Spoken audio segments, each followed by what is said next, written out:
Thrown out before winter, she built a bark teepee for $0. Gunnar Halvorsen, who had survived 11 Minnesota winters, told her, "You'll watch those girls turn blue. There won't be a thing you can do but hold them while they die." She had $9, 2 daughters, and needed 8 cords of firewood she could not cut. On January 12, 1888, the temperature dropped 55 degrees in 7 hours. But 5 months earlier, Karin Lindqvist had never built anything larger than a butter churn. The wagon crested a low rise in mid-August of 1887, and Karin pulled the horse to a stop. Below her lay 160 acres of Minnesota forest and meadow. Her husband Eric had filed on this land the previous spring. He had described it in his letters: the creek that ran clear along the southern boundary, the stand of birch and pine that would provide timber, the meadow that would become fields.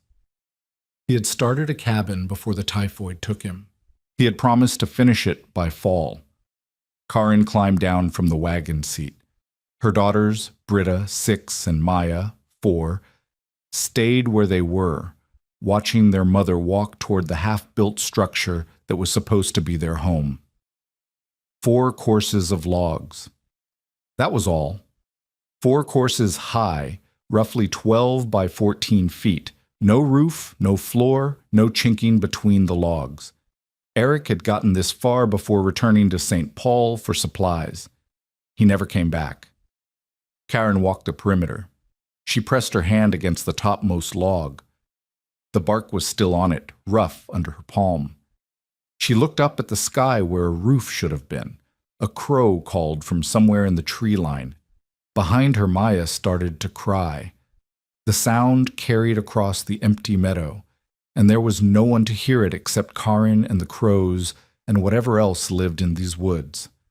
She had $9, a wagon, 1 draft horse that was too old for heavy work, an axe, a hatchet, a bucksaw, a spade, the clothes on her back and the children's backs, 2 months of flour if she stretched it, the title to this land that would become hers if she could prove up the claim, 5 years of residence, a habitable dwelling, cultivation of the soil. 5 years. She had to survive 5 winters in a place where her husband had died before finishing 4 walls. The first frost would come in October, 8 weeks away. Gunnar Halvorsen arrived 3 days later. Karin heard the horse before she saw him, the heavy plod of an animal used to work, not speed. She was behind the cabin walls, trying to figure out how logs this heavy had been lifted into place by one man. The answer, she had realized, was that they hadn't been. Eric must have had help. Help she didn't have. Halvorsen rode around the cabin and stopped. He was an older man, late 50s, with a face weathered to leather by Minnesota winters. His left hand was missing 2 fingers. He didn't introduce himself. He just looked at the roofless walls, the empty space where a woodpile should be.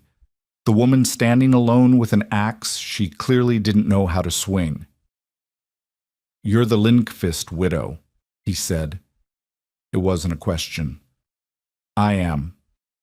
He dismounted and walked the perimeter the way Karin had, but his eyes read something different. He saw not what was there, but what was missing. No roof, no chinking, no floor, no stove. "You've got that camp stove, I see, the sheet iron one. Leaks heat like a sieve." He stopped at the corner where 2 logs didn't quite meet. "No firewood, not a single cord." "I know what I don't have." "Do you know what you need?" He turned to face her. 8 cords minimum, maybe 10 with that stove. You'll burn through a cord in 4 days once it drops below 0, and it will drop below 0.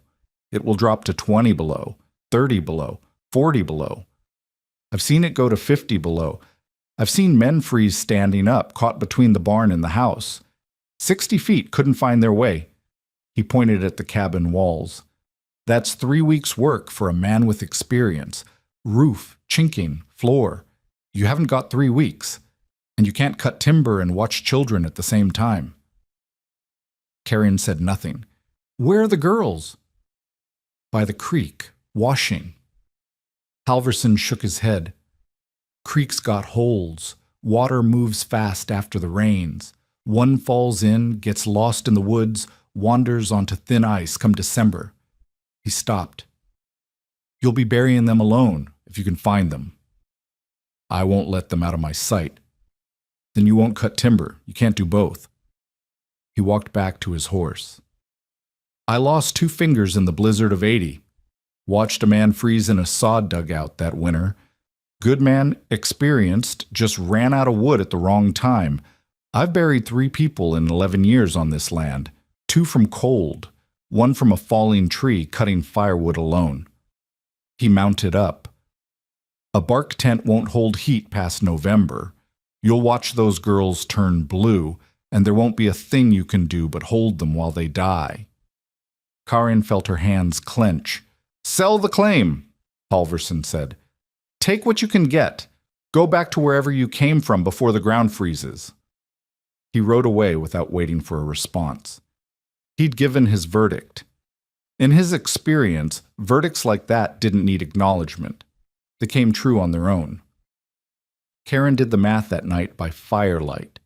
To finish the cabin, logs for a roof, which meant felling trees she couldn't fell, or purchasing lumber at $30 to $40 per 1,000 board feet, which she couldn't afford, shingles or sod for roofing, chinking material, mud and grass and moss pressed between every log, a proper stove at $15 to $25, or enough stone to build a fireplace, which meant hauling stone she couldn't haul, 8 to 10 cords of firewood, cut and split and stacked, food for 5 months, $60 to $80.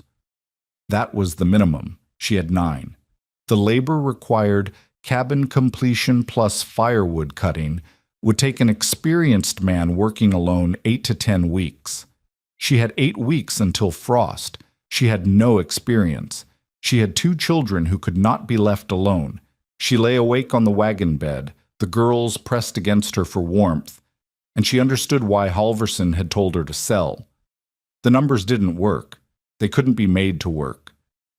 Every path she could see led to the same place. December, the cabin unfinished, the firewood gone, the temperature dropping, and nothing between her children and the cold.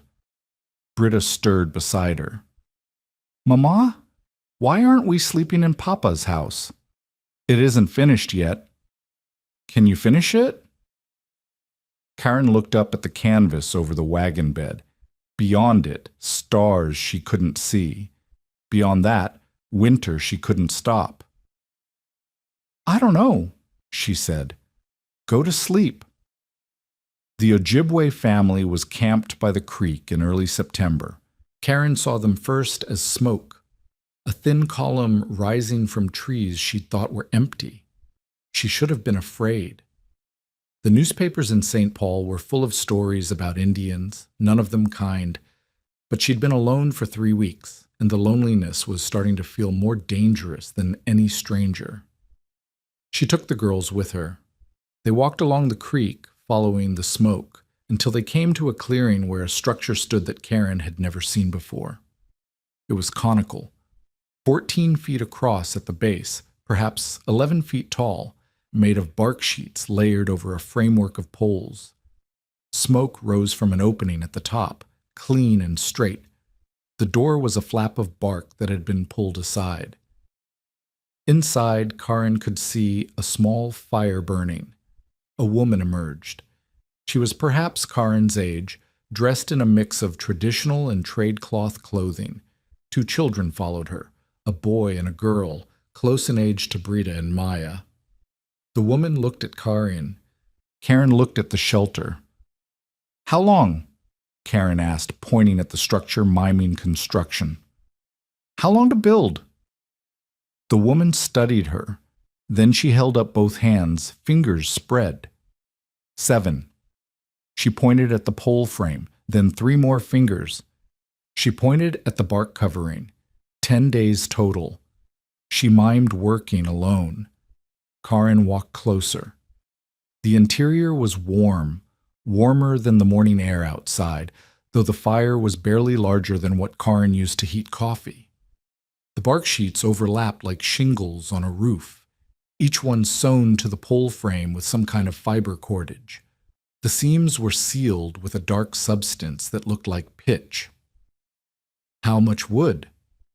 Karin pointed at the fire, mimed burning, pointed at a pile of sticks near the entrance. To stay warm? The woman looked at the pile. She held up her thumb and forefinger close together. A little? Very little.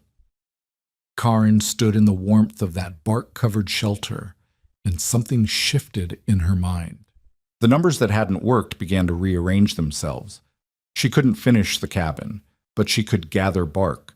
She couldn't cut 8 cords of firewood, but if the shelter needed less fuel, far less, then maybe she didn't have to. She couldn't build with logs she couldn't lift. But poles like these, thin and light, she could carry herself. The woman, Karin would learn her name was Nimi, watched the white woman's face as understanding arrived. There was a risk, a terrible risk. If Karin spent her preparation time building a bark shelter instead of working on the cabin, and the shelter failed, she would have nothing, no backup, no second chance. The half-finished cabin would be useless by December, but the cabin was already useless. There was no path from where she stood to a finished cabin by winter. She'd done the math. Halverson had done the math. Everyone who looked at her situation saw a woman who was going to die. Maybe there was a path they weren't seeing. The frame went up faster than Karin expected. 16 poles of tamarack, 13 to 15 feet long, thin enough at the base that she could carry 2 at a time. She cut them from a stand of young trees at the edge of the meadow, working while the girls played within sight. The axe was heavy. The work was slow, but the poles came down one by one, and she dragged them to the site she'd chosen, a level spot 50 yards from Eric's useless cabin, sheltered from the worst wind by a rise to the northwest.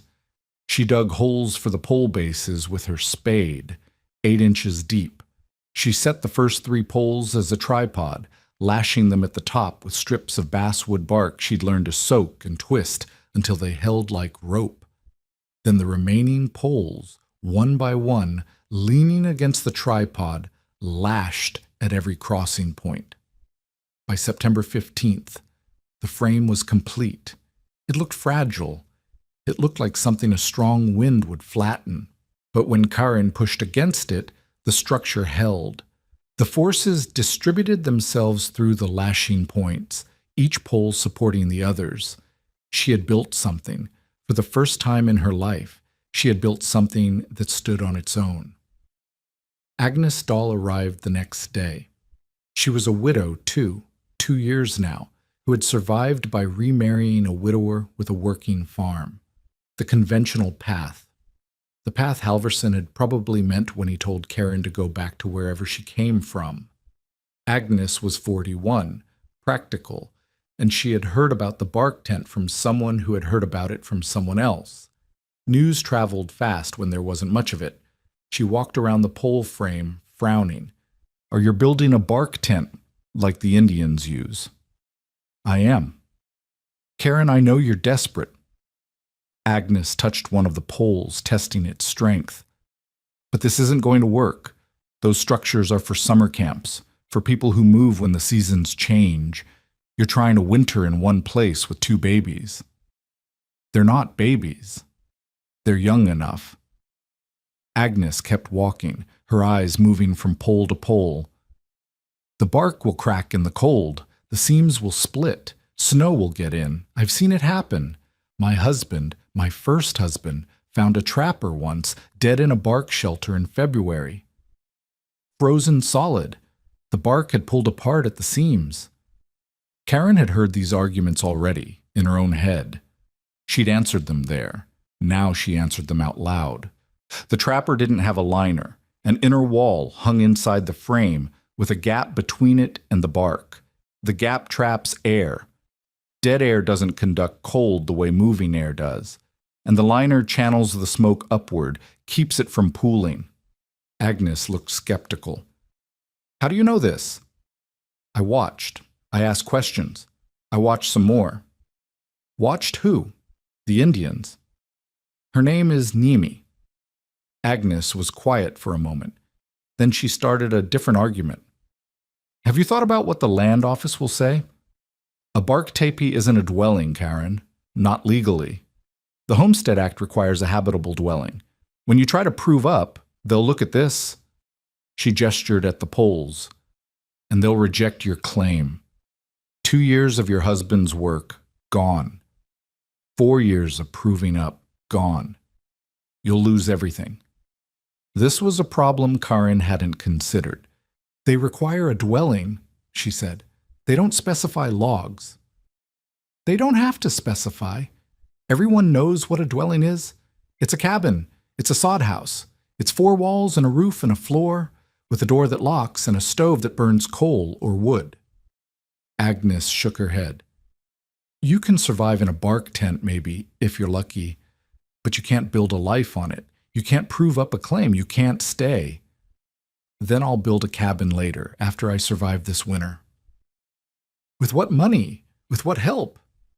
You'll be weaker in spring than you are now, if you're alive at all. Karen looked at the frame she'd built.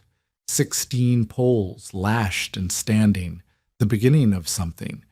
I can't finish the cabin, she said. You know the math. Everyone knows the math. If I try to finish it, I'll run out of time before the roof is on, and then I'll have nothing. At least this way I have a chance. Agnes sighed. I hope you're right. I'll pray for you. Don't pray. When spring comes, help me with the cabin. That's more useful than prayers. Agnes almost smiled. You have a harder head than your husband did. She left without agreeing, but she didn't argue anymore either. Lars Bergstrom came in late September, and he didn't come to pray. He owned the 320 acres that bordered Karin's claim to the north. A successful man by frontier standards, frame house, barn, 3 hired hands during planting and harvest. He had filed on Eric's land years ago before Eric arrived, but his claim had been rejected on a technicality. When Eric died, Bergstrom assumed the widow would fail. Widows usually did. Then he could buy the land cheap or wait for the claim to be abandoned and refile. A bark tent was not part of his calculations. He rode up while Karin was attaching bark sheets to the pole frame. The structure was 60% covered now, the sheets overlapping from bottom to top, sewn to the poles with cordage and sealed with pine pitch. It was starting to look like something. It was starting to look like someone planned to stay. Bergstrom didn't dismount. He sat on his horse and watched Karin work, and when she didn't stop to greet him, he spoke anyway. You're making a fool of yourself, Mrs. Lindqvist. The whole county is talking about the Swede widow living in an Indian tent. What do you think that does to property values around here? What do you think it says about the kind of people settling this land? Karen kept working. Stitch, pull, tighten. Stitch, pull, tighten. The rhythm steadied her hands. I'll give you $12 for the claim. That's more than fair for land with nothing on it but a pile of poles and some tree bark. Take the money. Go somewhere civilized. Raise those girls in a proper house. Karin reached for another strip of bark. Mrs. Lindqvist, I heard you. And no. Bergstrom's horse shifted. He steadied it with a jerk of the reins. You'll change your mind by December. They always do. Just don't wait until the ground is too frozen to dig graves. He turned and rode away. Karen watched him go. Then she went back to work. Stitch, pull, tighten, 1 sheet of bark at a time. October came with frost. Karen woke one morning to find ice on the water bucket, a skim of white that cracked when she touched it. The girl's breath made clouds when they spoke. The leaves on the birch trees had turned yellow, and some had already fallen, leaving branches bare against the gray sky. The bark structure was 75% covered. The interior liner, canvas pieced together from the wagon cover and worn clothing was half finished. She had cut 1.5 cords of firewood from deadfall, wood that had already fallen and dried, easier to cut than standing timber.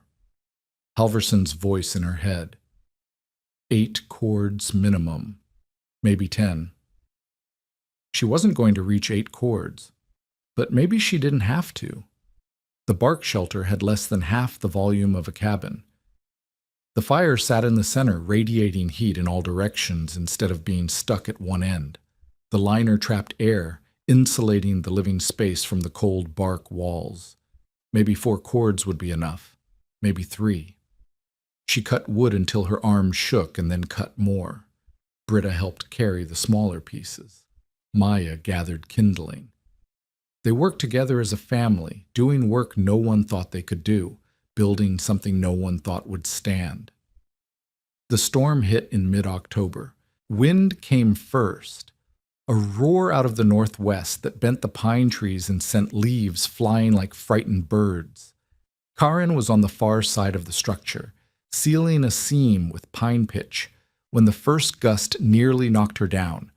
She ran to find the girls, pulled them inside, and lashed the door flap closed. Rain followed, then hail, chunks of ice the size of acorns that drummed against the bark walls and bounced off the conical roof. The structure shuddered with each gust. Karen sat with her arms around her daughters and waited to see if everything she'd built would blow away. It didn't. The wind hit the cone and slid over it, the way water slides over a rock in a stream. The bark sheets flexed, but held. The lashing points creaked, but didn't give. The structure swayed and settled and swayed again, absorbing the force instead of fighting it. But when the storm passed, Karin found damage. A section of bark on the northeast side had torn loose, a seam she hadn't sealed properly. Weakened by rain, ripped open by the wind. Water had gotten inside. The canvas liner material still unhung was soaked. 2 days of lost work. She spread the canvas by the fire to dry, patched the damaged seam with double-thick pitch, cut replacement bark sheets from a fallen birch. The first snow came while she was still repairing the damage, 2 inches that melted by noon but left no doubt about what was coming. 8 weeks had become 6. 6 weeks would become 4. Time was running out, and every setback pushed her closer to the edge. Naomi returned in late October. She came with her family, her husband, her 2 children, an older woman who might have been a grandmother. They were on their way to their winter camp farther north, but they stopped at Karen's claim, and Nimi walked around the bark shelter the way Halverson and Agnes and Bergstrom had, studying what the white woman had built.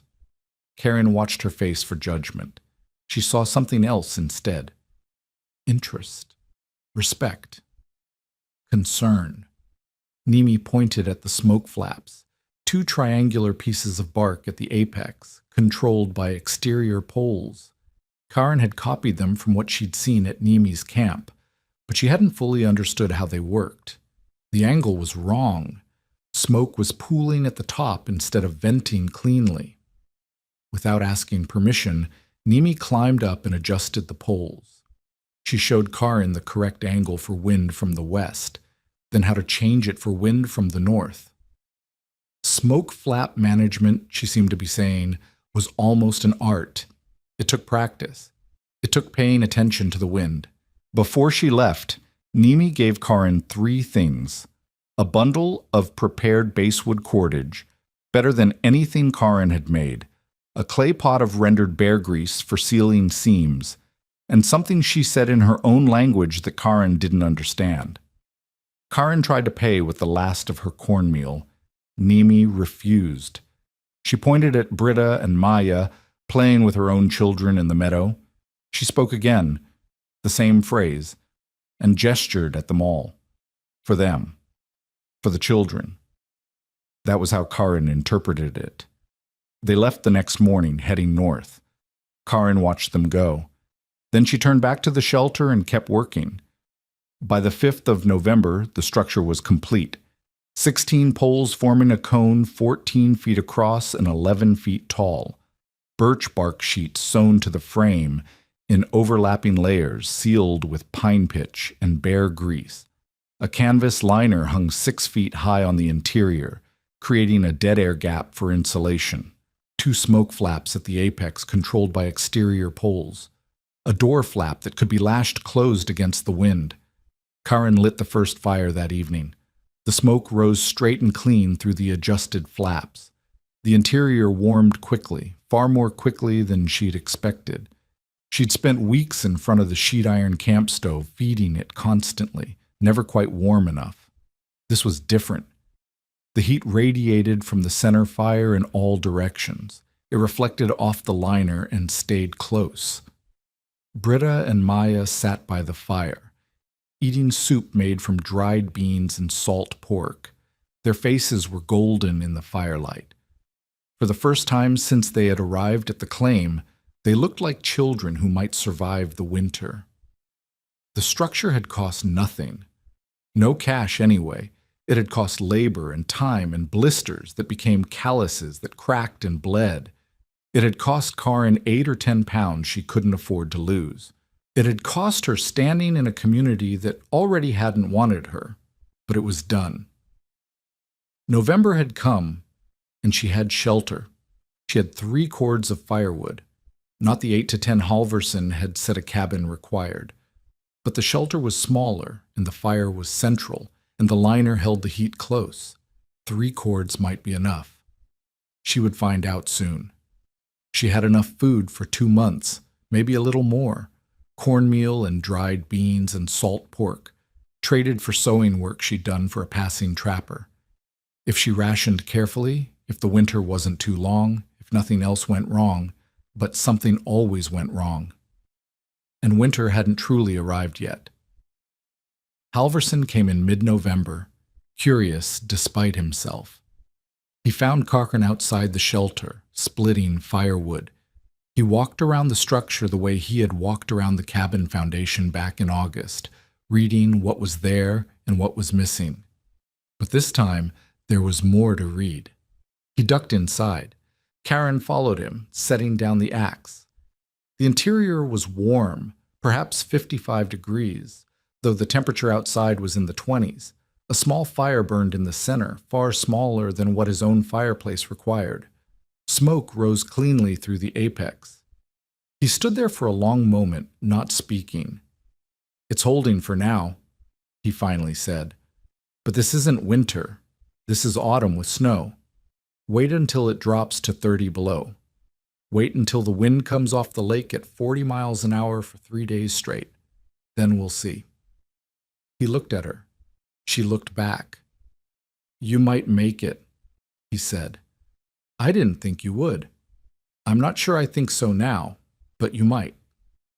He ducked back through the door flap. "Keep that fire burning.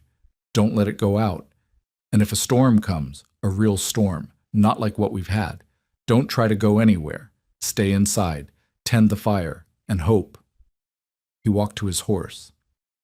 "Halverson," Karin called. He turned. "What happened to the man you found frozen in the sod dugout?" His face changed, something passing behind his eyes like clouds across the sun. "He ran out of wood, burned everything he had, furniture, clothes, parts of the structure itself. Wasn't enough. When I found him, he was sitting upright with his arms around his children. He mounted his horse. Don't let that happen to you." He rode away. Karin picked up the axe and went back to splitting wood. December came with cold that reached deeper than Karin had known cold could reach. -10 degrees. -15. -22. One morning when she checked the creek and found it frozen solid, the structure held. The fire burned. The interior stayed above 40 degrees most of the time, dropping into the high 30s on the worst nights, but never falling to the point where water froze inside. She burned a quarter cord per week. At this rate, her 3 cords would last 12 weeks. Winter in northern Minnesota ran 20 weeks or more. She needed to find more wood. She found it in deadfall, branches torn down by the October storm, logs from trees that had died years ago. Frozen wood burned, though not as well as seasoned wood. She dragged what she could find back to the shelter, cut it into pieces, stacked it against the bark wall where she could reach it without going outside. The girls helped less now. The cold was too dangerous. Karen worked alone while they stayed inside, tending the fire, keeping each other company. She came back with ice in her hair and fingers she couldn't feel, and she sat by the fire until the feeling came back, and then she went out again. Survival wasn't a single test. It was 1,000 small tests, repeated every day, and you couldn't fail any of them. Late December brought a warm spell, temperatures rising to 30 degrees, snow melting on the bark walls. Everyone knew what this meant. The warm spells before January were the false gifts. They melted the snow, created meltwater that refroze into ice, and then the real cold came. Karen used the warmth to check every seam on the structure. She resealed anything that looked weak. She hauled extra wood. She made sure the smoke flaps moved freely. She did everything she could think of to prepare. January arrived mild. The first week passed without crisis. The second week brought more warmth, temperatures in the high 30s, almost spring-like for this time of year. People in town shed their heavy coats. Some opened windows for the first time since November. On the morning of January 12th, Karen woke to sunshine. The girls played outside for the first time in weeks, making snow figures in the slush, laughing at things Karen couldn't hear from where she stood hauling water from the creek. She thought, we might make it. She didn't see the wall of cloud building to the northwest. She didn't know that by noon the temperature would begin to fall. She didn't know that the winter of 1887 to 88 would end with the worst blizzard in 30 years, a storm that would drop the temperature 55 degrees in 7 hours and kill 235 people across the northern plains. She knew only that the sun was shining, and her daughters were laughing, and the bark shelter that everyone said would fail was still standing. The real test hadn't come yet, but it was coming. The cloud wall appeared just before noon. Karen was carrying water from the creek when she saw it, a line of darkness stretching across the northwestern horizon, moving toward her faster than anything weather-shaped should move. One moment the sky was blue. The next, half of it was gone, swallowed by something that looked less like a storm and more like the edge of the world. She dropped the water bucket and ran. Maya had been feverish that morning. Nothing serious, Karen had thought. A slight warmth to her forehead, a tiredness in her eyes. Children got sick. They recovered. But now Maya was outside with Britta, playing in the melting snow, and that wall of cloud was coming, and Karen was 100 yards away. She screamed their names. The wind took the sound. Britta looked up first. She saw her mother running and knew something was wrong. She grabbed Maya's hand and started toward the shelter. Karen reached them at the door flap, pushed them inside, pulled the flap closed behind her. The temperature had already dropped. She could feel it, the warmth of the morning bleeding away, replaced by something sharper. She lashed the door flap with hands that had started to shake. "Mama?" Britta's voice was small. "What's happening?" "A storm. A bad one." "How bad?" Karen looked at her daughter, 6 years old, already old enough to know that some questions didn't have answers she wanted to hear. "Stay by the fire. Keep Maya warm. Don't open the door for any reason." She went back outside. The cloud wall was closer now, close enough that she could see it wasn't really clouds at all. It was snow, driven horizontal by wind she couldn't yet feel, a white curtain erasing the world. She had perhaps 5 minutes before it reached her. The wood pile.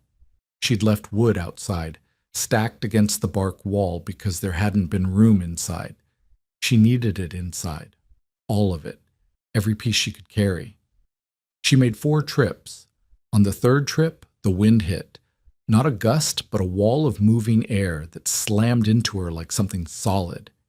She staggered, caught herself, kept moving. On the 4th trip, the snow arrived. Fine ice crystals, not flakes, driving into her face like needles. She couldn't see the shelter. She couldn't see anything except white. She found the door flap by touch, pulled it open, fell inside, lashed it closed behind her. The roar of the wind filled the world. 1 o'clock. Temperature inside the shelter, approximately 60 degrees. The fire burned steady, fed by the wood she'd hauled in. Maya slept on a pile of blankets, her forehead warm but not burning. Britta sat beside her sister, watching the bark walls flex with each gust. "The walls are moving," Britta said. "They're supposed to move. It's how the structure works. The poles bend instead of breaking." "What if they break?" "They won't." Karen didn't know if that was true. She'd built this shelter based on observation and guesswork and the help of a woman she'd met twice. She'd never tested it against a storm like this. No one had ever tested it against a storm like this. The schoolhouse blizzard, people would later call it, and they would remember it for a century. The structure shuddered. The lashing at the apex creaked. Wind screamed through the smoke flaps, and Karen realized she needed to adjust them or the fire would die. She untied the door flap. The cold hit her face like a fist. Minus something. She couldn't tell how far below 0, but far enough that exposed skin burned. She reached around the edge of the door, found the exterior poles that controlled the smoke flaps, and adjusted them by feel. Her fingers went numb before she finished. She pulled them back inside and held them near the fire until the feeling returned. Pins and needles, then pain, then warmth. The smoke rose cleanly now. The fire burned brighter. 2 o'clock. Temperature outside had dropped below 0. The bark walls groaned with each gust. Snow drove against the conical surface and slid down. She could hear it, a constant hiss like sand through an hourglass. The steep walls shed the weight before it could accumulate. That was the design. That was why the cone shape worked. But nothing had tested the design like this. 3 o'clock. The interior had cooled to 50 degrees. The cold was infiltrating faster than the fire could warm. Karen fed the fire larger pieces, watched the flames climb, calculated how long her wood supply would last. 5 days at normal burn rate, but this wasn't normal. She was burning half again as much as usual, and the storm showed no sign of stopping. 4 days. Maybe less. Maya stirred. Her fever had climbed. Karen could feel it when she touched her daughter's forehead. Hot skin in a room that was growing cold. The child needed to cool down, but the air needed to warm up. Opposite problems with no common solution. Karen wrapped Maya in damp cloths, wiped her face with cool water, hoped the fever would break on its own. Britta watched everything. "Is Maya going to die like Papa?" The question hit Karen like the wind had hit her outside. "No." "How do you know?" "Because I won't let her." 4 o'clock. Maya's fever spiked. She was hot to the touch everywhere. Forehead, cheeks, chest, hands. Her breathing was fast and shallow. She whimpered in her sleep, caught in dreams Karen couldn't see. The interior temperature had dropped to 48 degrees. Karen faced a choice with no right answer. Let the fire drop and cool Maya's fever, or keep the fire high and risk the fever climbing higher. She chose the middle, maintained the fire at a level that held the room at 50 degrees, cool enough to help but warm enough to survive. She soaked cloths in water that was already cold from the air, wrapped them around Maya's wrists, behind her neck, across her forehead. The water warmed against the child's skin and had to be replaced every few minutes. 5 o'clock. Full dark. The wind screamed without pause, a sound like the earth itself tearing open. The structure swayed and settled and swayed again. Each gust brought a new creak from the poles, a new groan from the lashing points. Karin watched the apex where all the poles came together and waited for something to give. Nothing gave. 6 o'clock. Temperature outside, approximately -11 and falling. Temperature inside, 48 degrees. The fire ate wood with an appetite Karin hadn't expected. She calculated again, 3.5 days of fuel remaining, maybe 3. The storm had been raging for 6 hours. It showed no sign of stopping. 7 o'clock. Karin thought about Halverson's cabin 2 miles away. Heavy logs, proper chinking, a stone fireplace. But the cabin had a flat roof. Snow would be piling on it now, tons of snow, pressing down with weight the roof wasn't designed to bear. And the door, Halverson's door, faced east, which meant the leeward drift would be building against it. By morning, that drift could be 6 feet high, higher. She thought about the sod dugouts scattered across the county, flat roofs like Halverson's, but weaker. Some of them would collapse tonight. She was certain of it. She thought about the schoolhouses, those one-room buildings where children had walked this morning in light coats, thinking the warm spell would last. Some of those children were still in the schoolhouses now, their teachers trying to decide whether to keep them there or send them home. The ones who stayed might survive. The ones who left might not. She thought about the families she would never meet, huddled in cabins that were running out of fuel, watching their fires die, knowing what came next. 8 o'clock. Maya's fever held steady, high but not climbing. The cloths helped. The cool air helped. Karin kept replacing the water, kept wiping down her daughter's skin, kept doing the only thing she could do. Britta had fallen asleep, curled against her mother's side. Even in sleep, her hand gripped Karen's dress. 9 o'clock. Temperature outside, -15. Temperature inside, 46 degrees. The fire was doing everything it could, but the cold was stronger. The bark walls leaked heat through 1,000 tiny gaps. The smoke flaps let cold air in even as they let smoke out. But the structure held. The poles bent with each gust but didn't break. The bark sheets flexed but didn't tear. The lashing points creaked but didn't fail. All those weeks of work, all those stitches, pull, tighten, all that pine pitch and bear grease and basswood cordage. All of it was being tested now, and so far, all of it was enough. 10 o'clock. Karin allowed herself to think they might survive. It was a dangerous thought. The storm wasn't over. The night was young. 100 things could still go wrong, but the structure was holding and the fire was burning, and her children were alive. She fed the fire and watched the smoke rise and waited for what came next. 11 o'clock. Maya woke crying, not the feverish whimper of earlier, something sharper, more present. Karin checked her forehead. Still warm, but less warm than before. The fever was weakening. "Mama, I'm cold." "I know, baby, I know." She wrapped Maya in dry blankets, pulled her close, let her body heat add to the fire's warmth. Britta woke and pressed against them both. The three of them huddled together while the wind raged outside. Midnight.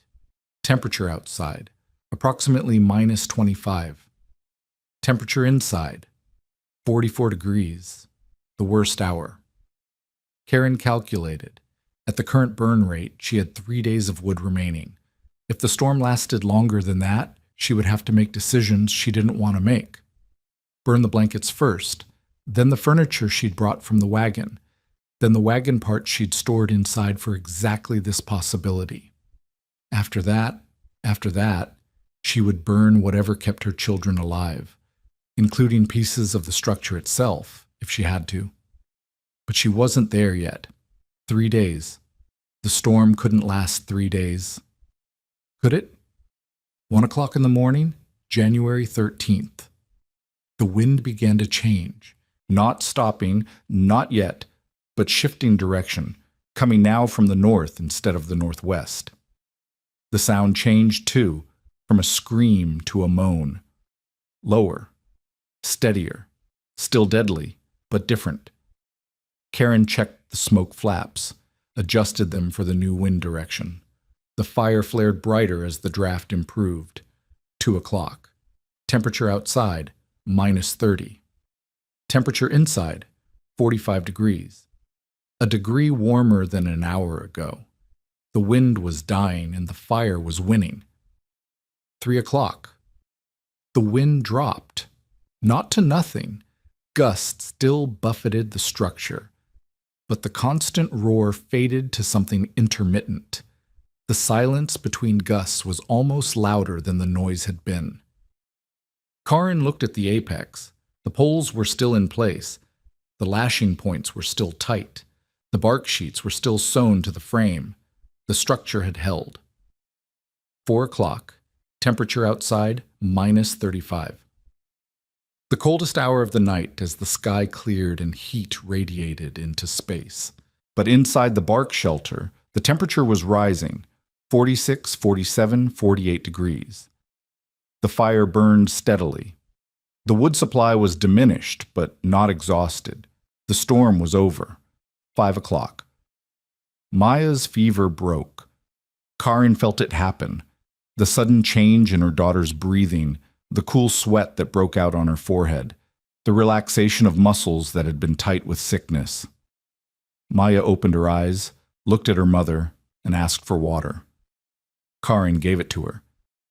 Then she sat back and realized she was crying. Britt awoke and saw the tears. "Mama, are we going to die?" Karin wiped her face. "No, we're going to make breakfast." Dawn came gray and cold. Karin opened the door flap and looked out at a world transformed. Snow lay across the meadow in drifts that reached higher than her head in some places, sculpted by wind into shapes that looked almost deliberate. The temperature was still 35 below zero. The air hurt to breathe. But the sky was clear. The wind was gone, and the bark shelter stood undamaged against the morning light. She walked around the structure, checked every seam, every lashing point, every place where bark met bark. She found nothing wrong. The snow that had accumulated against the leeward side was perhaps 2 feet deep. The steep walls had shed the rest, exactly as they were supposed to. The door opened outward. She had cleared it easily this morning. There was no 6-foot drift blocking her exit, no wall of snow she had to dig through. She thought about Halverson 2 miles away. She wondered if his cabin was still standing. Halverson arrived on January 14th. Karin saw him coming across the meadow, a dark figure moving slowly through drifts that reached his thighs. He walked like a man who had been tested and was not sure he had passed. She was outside the shelter, helping the girls build a figure from snow, the ordinary work of children on a winter day, made extraordinary by the fact that they were alive to do it. Halverson stopped a few yards away. He looked at the shelter. He looked at the girls. He looked at the smoke rising clean from the apex. "Your roof?" Karin asked. "Nearly came down. Beams dropped 3 inches under the snow. Spent 2 days digging out. The drift against the door was higher than I'm tall." He paused. "Burned my chairs. Most of my bedding. My woodpile was buried. I couldn't reach it until this morning. The pig? Dead. Froze in the pen before I could get to it." He walked around the shelter the way he had walked around it in November, but his eyes read something different now. Then he had been looking for weaknesses. Now he was looking for the reason he had been wrong. Karen invited him inside. He ducked through the door flap and stood in the center of the space, where the fire burned small and steady. The interior temperature was perhaps 55 degrees. The girls came in behind him and went back to the porridge they had been eating before his arrival. Halverson stood there for a long time. "I buried the Hanson boy in '63, he finally said, "froze in a sod house that collapsed. I told his mother she should have built stronger.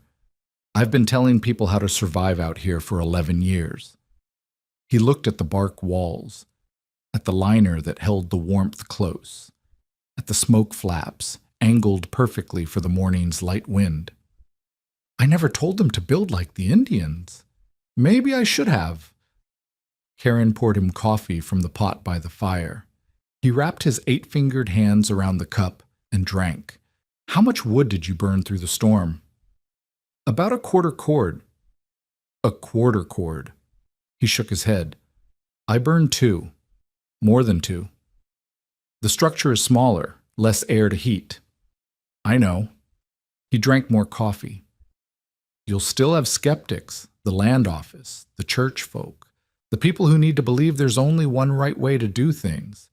But I'll tell anyone who asks. The bark tent held. The log cabin nearly didn't." He finished the coffee, handed her the cup, and ducked back outside. "Mrs. Lindqvist." She followed him out. "I was wrong. I don't say that often, but I was wrong about you, and I was wrong about this." He gestured at the shelter. "When you're ready to prove up, I'll vouch for you at the land office. Tell them the structure is habitable. Tell them it's more habitable than half the cabins in this county." He walked away without waiting for a response. He didn't need one. He'd given his verdict, and this time the verdict was different. The visitors came in waves. First the Olsons, a family from 4 miles south who had lost half their firewood supply to the drift that buried it. They wanted to understand the fuel efficiency. Karen showed them the fire, explained the liner system, drew diagrams in the snow. Then Agnes Dahl, who arrived with a jar of preserves and a face that said she'd come to apologize. "I told you the bark would crack. I told you the seams would split." She looked at the walls, the joints, the pitch ceiling that had held against everything the storm could throw at it. "I was wrong. You were cautious. It's not the same thing." It felt the same. Agnes walked the interior, asking questions. How thick was the dead air gap? How did the smoke flaps work? What was the pitch made of? She wrote nothing down, but Karen could see her memorizing every detail. "If I built something like this attached to my cabin," Agnes said, "a smaller space just for winter sleeping and sitting, would you help me design it?" "Yes." "Why? After what I said?" Karen thought about it. "Because you came back. Because you admitted you were wrong. And because if this works for more people survive." Agnes nodded slowly. "You're not what I expected." Neither was this winter. They planned the hybrid structure over the following weeks. A bark-covered conical extension attached to Agnes's existing cabin, combining the storage and summer living space of the cabin with the fuel efficiency of the cone. It wasn't what Karen had built. It was something new, something adapted to Agnes's needs. By late February, the frame was up. By March, it was covered. By spring, 4 families in Aitkin County had incorporated elements of the bark shelter design into their homesteads. 2 built full conical structures for winter use. 1 built Agnes's hybrid. 1 simply added an interior liner to an existing cabin and saw their fuel consumption drop by half. Karen shared her knowledge without charge. She drew diagrams for anyone who asked. She showed people the correct angles for smoke flaps, the way to seal seams with pitch, the importance of the dead air gap. She acknowledged every time that she had learned from Ojibwe builders who had known these techniques for centuries. She didn't invent anything, she adapted, and she passed on what she had learned because survival shouldn't be a secret. Lars Bergstrom filed his protest with the land office in April. The register summoned Karen to Aitken, where she stood in a small office while Bergstrom argued that a bark teepee did not constitute a dwelling under the Homestead Act. The structure was temporary, he said. It was Indian housing, not suitable for civilized habitation. The law required permanent improvements, and this widow had made none. Karen listened without interrupting. When Bergstrom finished, the register asked if she had witnesses. She did. Gunnar Halvorsen testified that the bark shelter was more habitable than many cabins he had seen in his 11 years in the county. He described the temperature inside during the blizzard. He described his own cabin's failures, the sagging roof, the blocked door, the furniture he had burned. Agnes Dahl testified that she had been inside the structure multiple times and found it warm, dry, and well constructed. She described the hybrid design she had built based on Karin's methods. She noted that the land office's own records showed 4 successful proving-up applications in the past year that listed bark-covered frame dwelling as the improvement type. The register considered the testimony. He reviewed the Homestead Act's language, which required a dwelling, but did not specify logs or sod or any particular material. He considered the purpose of the law to encourage settlement and cultivation of the land, and whether that purpose was served by a woman who had survived a killing winter and was now preparing to plant crops in the spring. He ruled in Karin's favor. The bark shelter was a dwelling. The claim could proceed. Bergstrom left without speaking to anyone.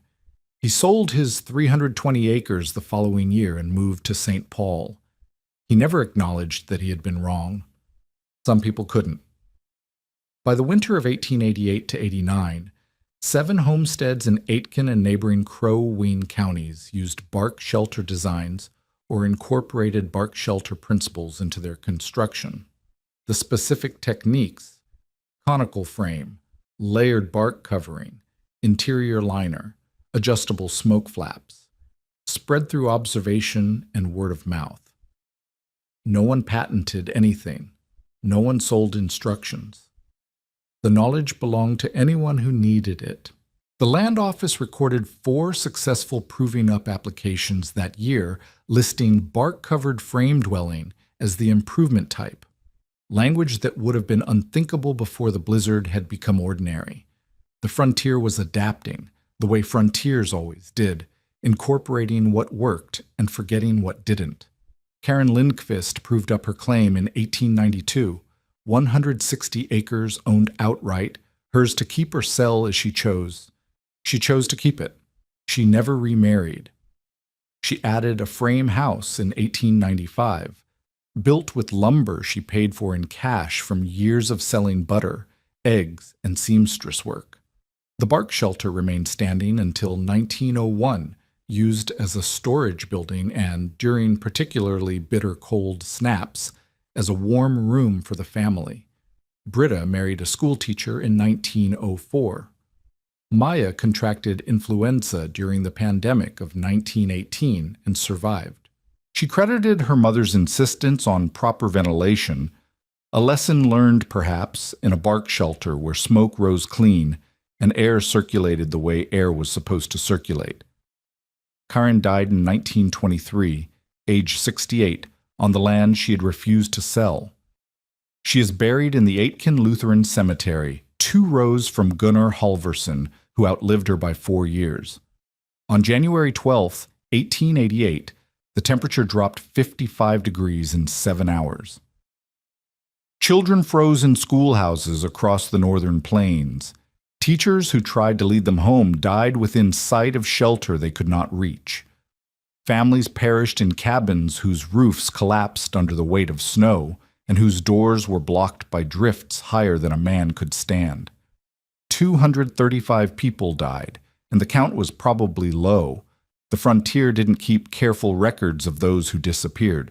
Gunnar Halvorsen, who had survived 11 Minnesota winters, who had lost 2 fingers to frostbite and buried 3 people in the cold, had told Karin plainly, "You'll watch those girls turn blue, and there won't be a thing you can do but hold them while they die." But on the morning of January 13th, 1888, Karin Lindqvist made breakfast over a small fire in a bark tent that had cost nothing to build. Her daughters ate porridge in a room that held 55 degrees while the world outside was 40 below zero. The conical walls that everyone said would collapse had shed the snow. The bark seams that everyone said would crack had held through 18 hours of wind and cold that killed people in log cabins and sod houses across 4 states. The skeptics had measured her by what they knew. They knew cabins. They knew sod. They knew the conventional wisdom of a frontier that killed people who didn't follow the rules. They didn't know what she could learn. They didn't know what she could build. Karin never argued with them. She didn't have to. The structure was the argument, standing in the morning light while the snow slid down its bark walls and piled soft at the base. Inside, the children were warm.